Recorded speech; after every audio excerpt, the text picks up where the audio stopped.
You want to hear the good news. You want to hear the bad news. You want to hear all the solutions in between. So now, the real Kennedy on Kennedy action. Without any further ado or prom night inferences, here is Robert F. Kennedy Jr. Put your hands together.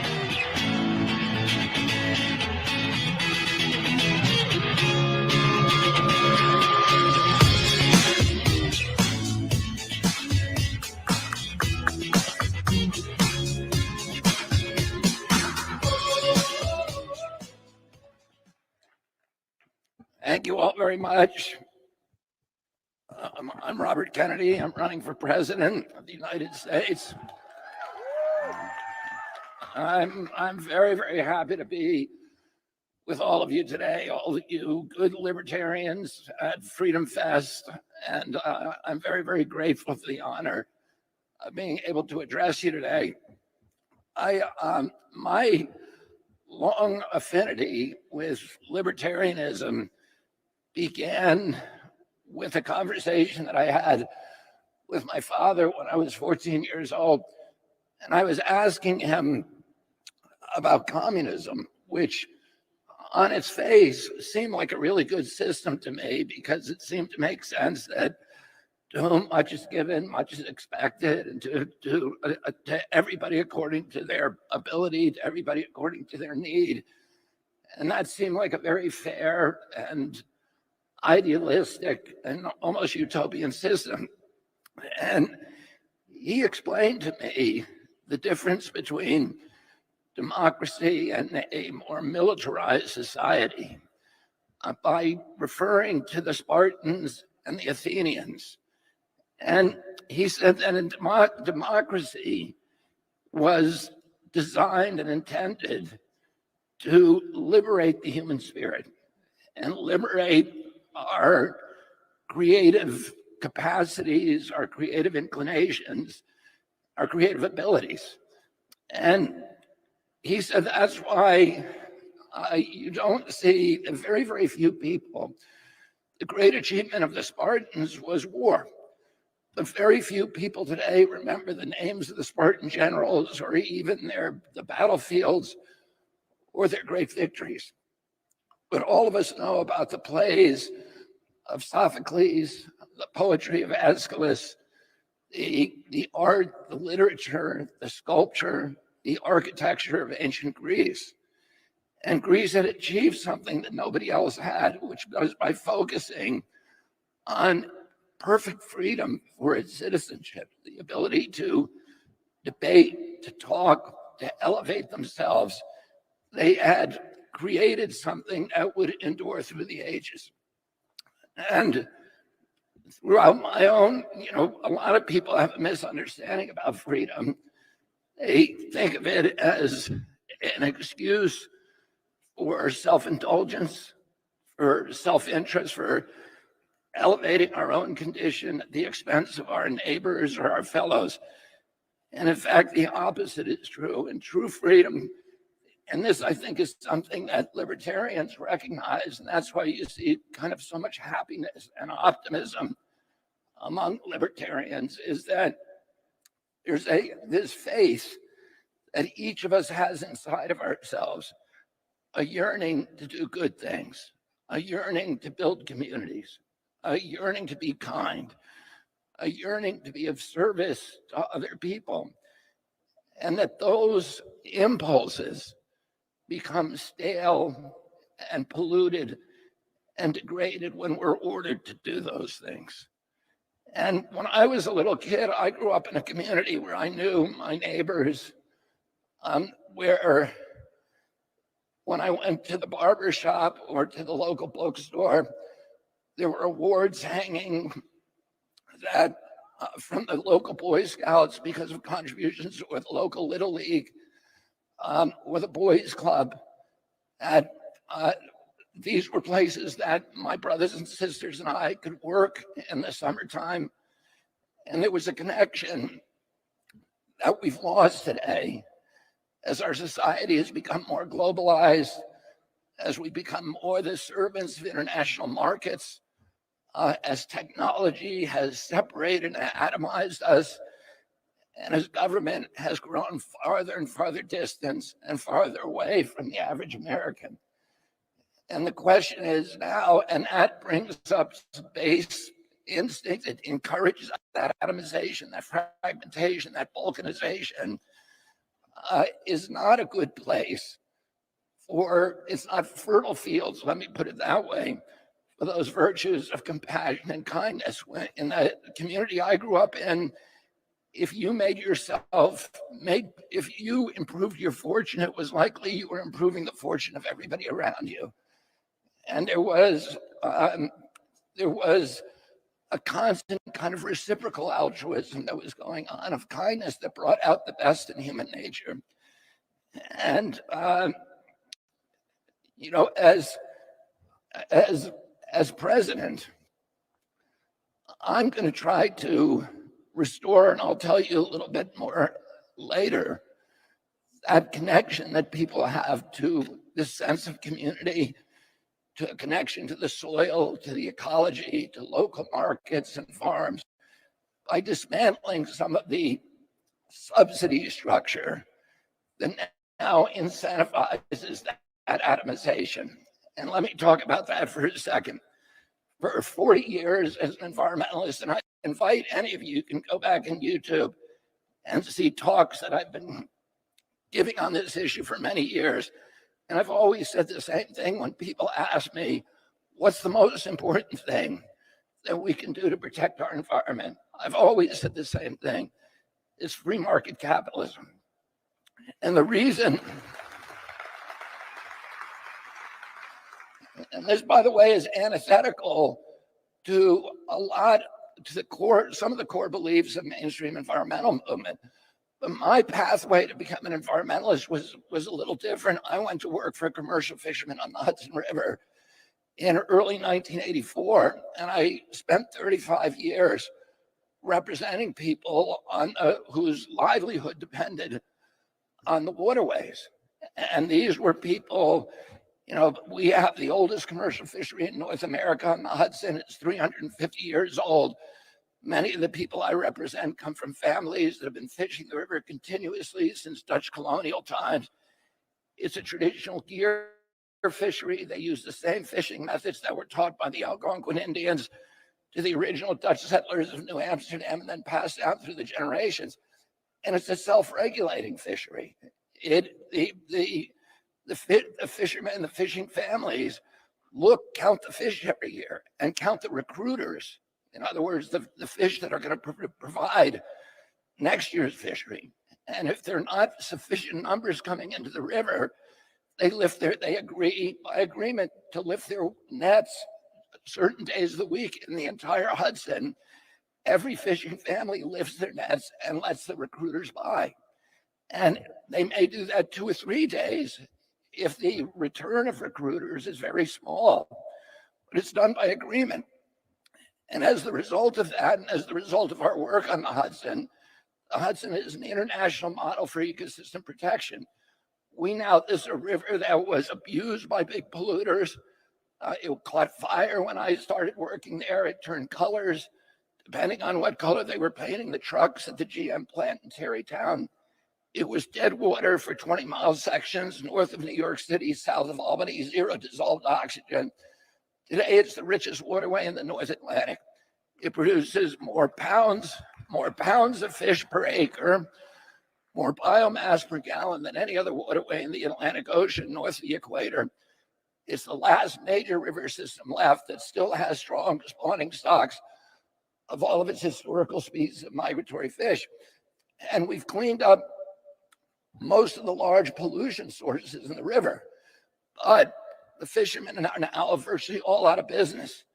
The hundreds of fishing families, the thousands and thousands of fishing families. The Hudson was a social safety net in the Great Depression. When people lost their jobs, they went down to the river to catch blue crabs or shrimp or shad or sturgeon or herring or alewives. And they fed their families, and some of them made a living doing that. 10,000 men fed their families and made a living during the Great Depression when there were no jobs available. Today, if we had that same calamity, economic calamity, they couldn't go to the Hudson because the fish, although they're abundant, are virtually all of them contaminated with General Electric's PCBs. And in 1973, the Department of Environmental Conservation, the EPA, said those fish are too toxic to eat. The fishermen can no longer catch them. And that was the major financial source of their income. So a lot of them went out of business. But they didn't go out of business because their business model didn't work. The people I represent were capitalists. They believe in they believed in the capitalist system. And they knew that for 350 years, their business model was working. The reason it stopped working is because the General Electric Company had better lobbyists than they did in Albany. And they were able to get permission, that company was able to get permission from the Department of Environmental Conservation and federal EPA to do something that was completely illegal, which was to dump its waste into the Hudson River. And as a result of that, General Electric was able to maintain, GE, I was part of the original discussions where GE was threatening the governor. We have 60,000 jobs in New York State. And if you don't allow us to dump the PCBs into the river from their capacitator plant, we are going to move over to New Jersey. And we'll do it from that side of the river. And they'll get the jobs and they'll get the tax revenue, and you're still going to get the PCBs. So New York went along with it. And a decade later, General Electric closed those plants and moved all 60,000 workers out of New York State. And they left the people of the state with a $4.3 billion cleanup bill that nobody can pay.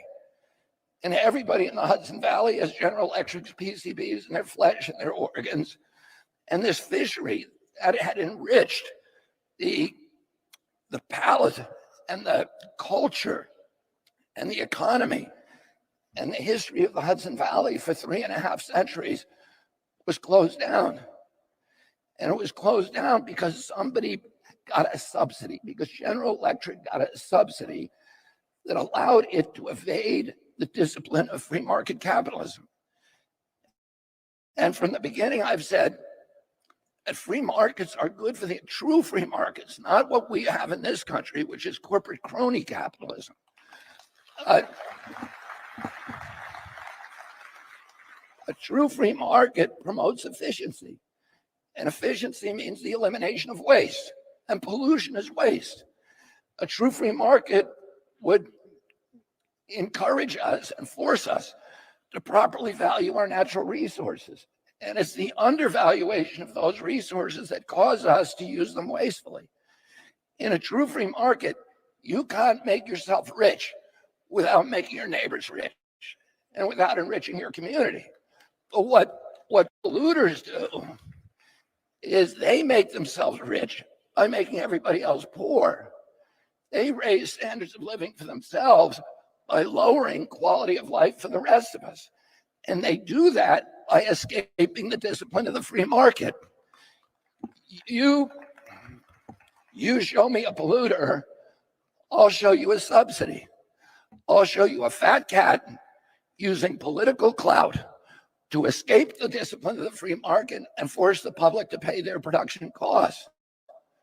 That's what all pollution is. In a true free market, if you're an actor in a true free market would require every actor in the marketplace to pay the full cost of bringing his product to market. And that includes the cost of cleaning up after yourself, cleaning up your mess, which was a lesson that we were all supposed to have learned in kindergarten. But polluters do something different. They figure out ways to externalize their costs and force the public to shoulder those costs, the way that the public of New York is now shouldering permanently the cost of General Electric's capacitators. And when they can do that, it means they can lower the price of the product and outcompete their law-abiding competitors by cheating the free market.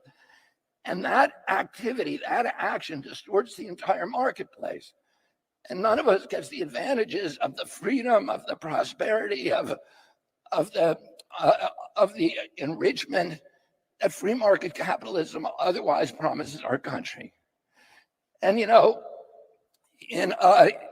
I grew up in the 60s, and I met Rachel Carson when I was a little boy through my uncle, President Kennedy, and he went to bat for her when Monsanto was trying to destroy her reputation. And I was around in 1970, 1969. The Cuyahoga River burned for a week with flames that were 8 stories high, and they couldn't be put out. The Lake Erie that year was declared dead, 0 dissolved oxygen, no fish life left in the lake.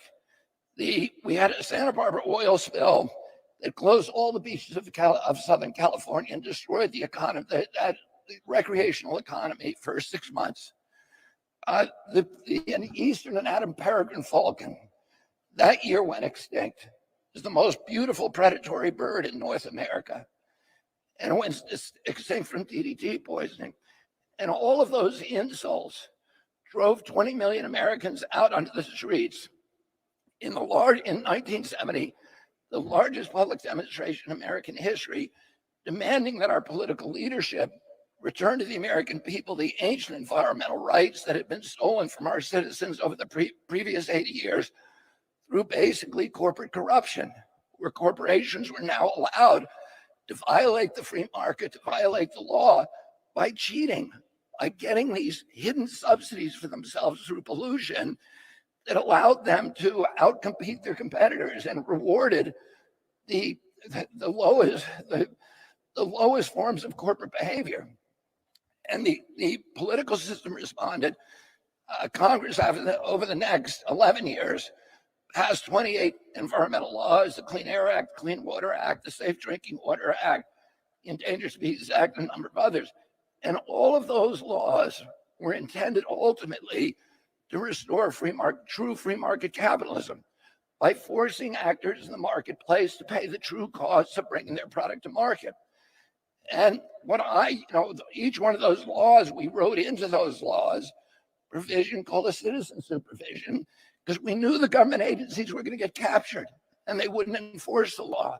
So we put a provision in each of those laws that allows individual citizens whose livelihoods, whose property is damaged by pollution, to step into the shoes of the United States attorney and prosecute the polluter on their own, as if they were the U.S. attorney, for injunctive relief and for penalties. And that's what I brought, hundreds and hundreds of those lawsuits against people who were cheating the free market, contaminating our environment, poisoning our children, etc. And I told people during all that period, don't call me an environmentalist, call me a free marketeer. I'm going out into the marketplace and I'm catching the cheaters. And I'm saying to them, I'm going to force you to internalize your costs the same way that you internalize your profits. Because as long as you are cheating the marketplace, none of us gets the advantages of the efficiency, the democracy, the prosperity that free market capitalism otherwise promises our country. And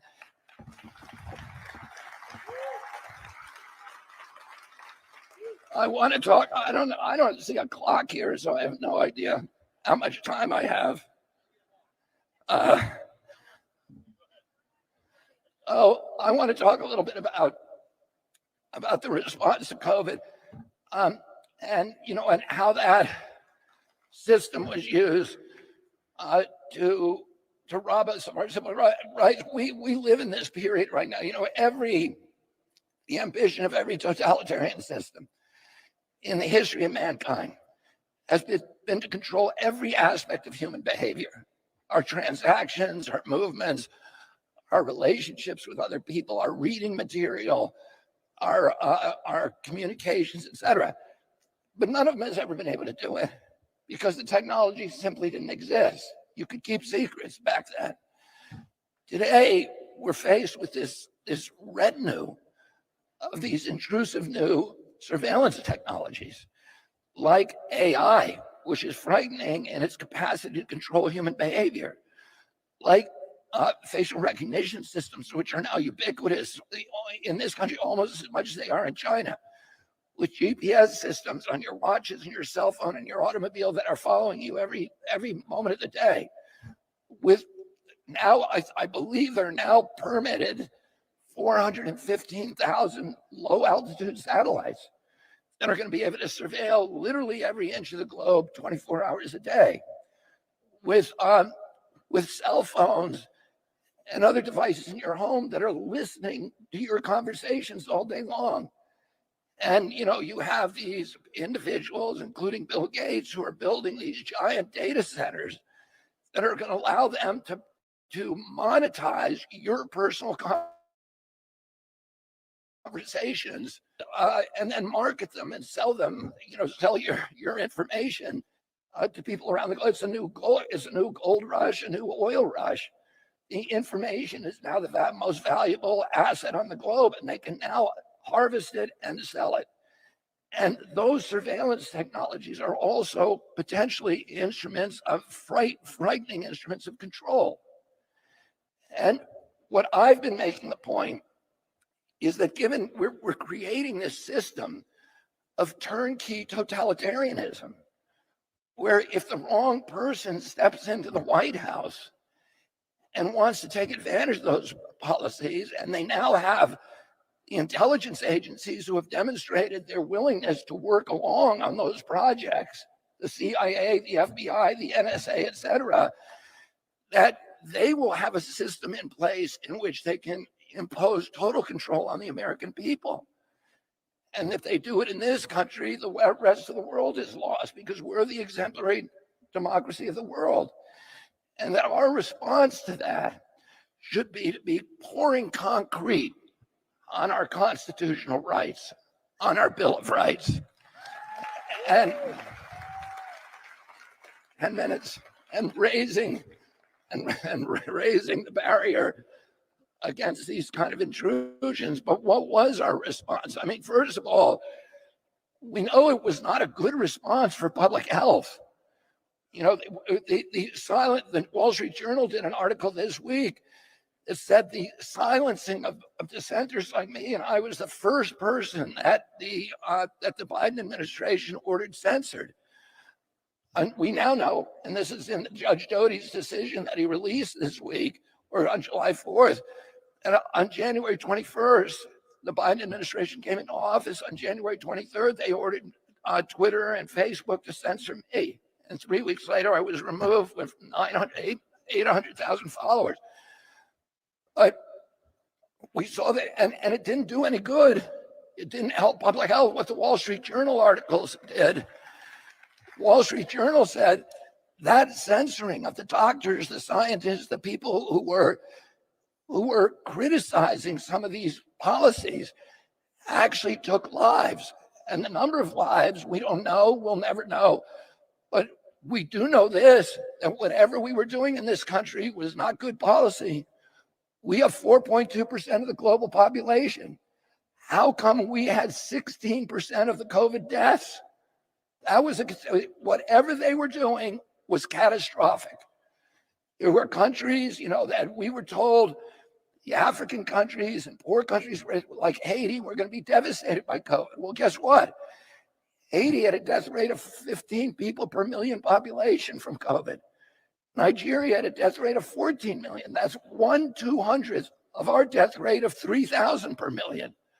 So whatever they were doing, and I have a good idea about why that went wrong, but whatever they were doing was wrong. And it's not just because those were younger populations. Japan has the oldest population in the world, and it had 1/10 the death rate that we did. It didn't follow our protocols. So, but the response was not. We saw this all from the beginning, and all of us were troubled by this. It was not a public health response. It was a militarized and monetized response to a public health crisis. And they started with censorship, and they censored me and everyone, not just the Biden administration, but the Trump administration. And they were saying, well, we're going to censor these people, but Hamilton, Madison, Adams said, we put freedom of expression in the First Amendment because all the other amendments and all the other rights are dependent on it. If you have a government that can silence its critics, that government has the license for any kind of atrocity. And immediately, as soon as they realized that the American people were going to put up with this censorship, they started going after other constitutional rights. They closed the churches as the other leg of the First Amendment, freedom of worship. They closed every church in this country for a year with no scientific citation, with no public hearings, no democratic process, no notice and comment rulemaking, no environmental impact statement, none of the studies, not telling us any reason why, just we're going to close them. Then they went after the third leg of the First Amendment, which is freedom of assembly. They told us all don't go near each other. And they went after property rights. Fifth Amendment says you can't. They closed 3.3 million businesses with no due process, no just compensation. And by the way, the social media companies were cooperating with this censorship. You know, Amazon censored my book criticizing the lockdowns. And my book, not the Fauci book, but they censored the Fauci book too, but another book that I did with Joe Mercola, they took it off their shelves. And meanwhile, Jeff Bezos was allowed to close down all of his competitors and train the entire American public that to buy things from Amazon. Oh, it was a $4 trillion shift in wealth from the poor and the middle class in this country to the super rich. We created a billionaire a day during the lockdown, 500 new billionaires. The people who came in, this Oxfam study, the people who came into the lockdown with $1 billion increased their wealth on average by 30%. Then they went after jury trials. So they told they said, if you're involved in a countermeasure, if you're a vaccine company or remdesivir or any of these other countermeasures or a hospital, nobody can sue you, no matter how reckless you are, no matter how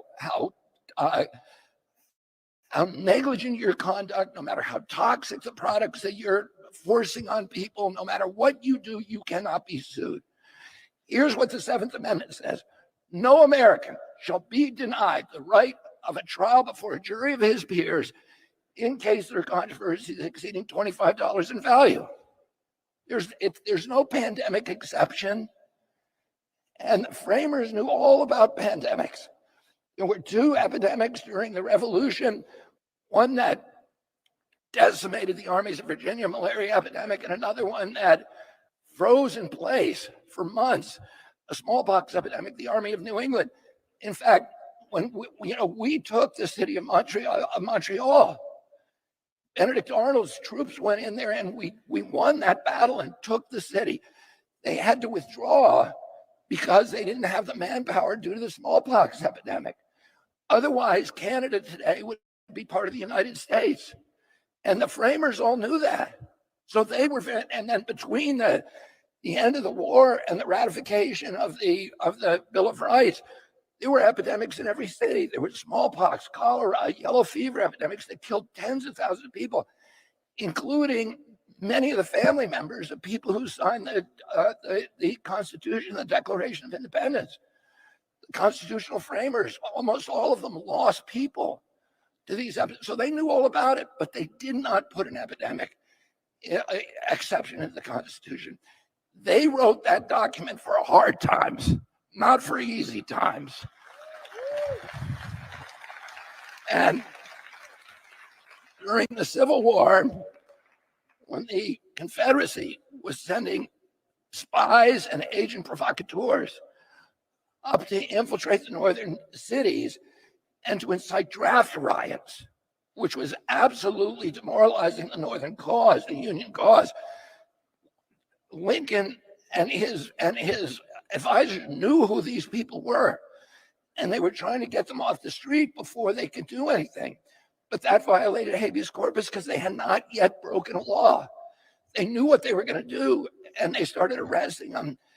And Judge Taney, the Chief Justice of the Supreme Court, said you can't do it, even if the life of the nation is at stake, even though 659,000 Americans died in that war. That's like 7.2 million today, much worse than COVID. And he said, it doesn't matter. You can't do it. It's the Constitution. It's more important than anything.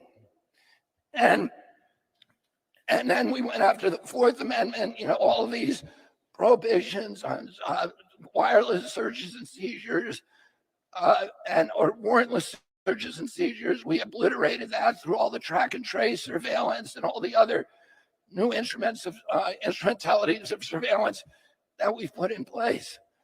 So I'm being given a signal to shut up. Well, let me just say this. When I went to Germany, to Berlin, in August of 2020, at the right when the pandemic was kind of at its height, and I spoke to a crowd that is estimated 1.3 million people. They were people from all over Europe who were disturbed by what was happening, and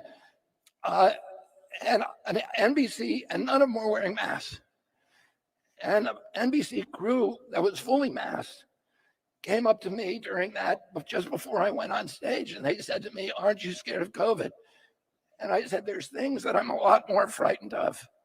And they said, "Like what?" And I said, "I'm frightened that my children are going to grow up in America where they don't have the constitutional rights that I did." And I would